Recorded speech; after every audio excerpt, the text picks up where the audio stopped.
احمدیوں کو یہ کیسے سمجھائیں کہ دعا نماز کے اندر سجدے میں کرنی چاہیے، نہ کہ نماز ختم کرنے کے بعد؟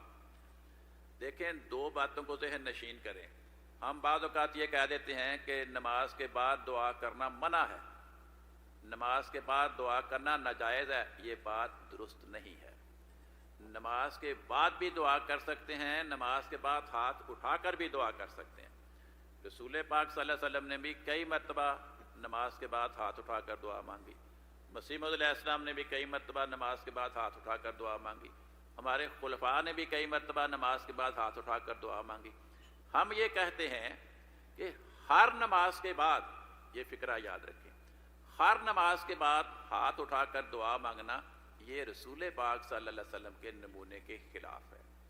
آپ نے کبھی کبھی تو نماز کے بعد ہاتھ اٹھا کر دعا مانگی، لیکن ہر نماز کے بعد ہاتھ اٹھا کر دعا مانگنا وہ آپ کی زندگی میں آپ کے نمونے سے ثابت نہیں ہے۔ اور سجدے کے دوران یا نماز کے اندر دعا مانگنا، اگر آپ نماز کا ترجمہ پڑھیں تو آپ کو دکھائی دے گا کہ نماز کے آدھے جملے وہ دعا پر مشتمل ہیں۔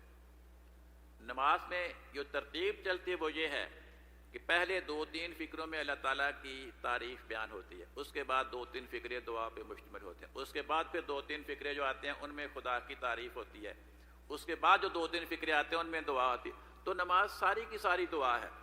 ہم اس کا ترجمہ پڑھیں تو پھر پتہ چلتا ہے کہ یہ تو نماز، آدھے الفاظ نماز کے وہ خدا کی شان بیان کرتے ہیں اور آدھے الفاظ وہ دعا پہ مشتمل ہوتے ہیں۔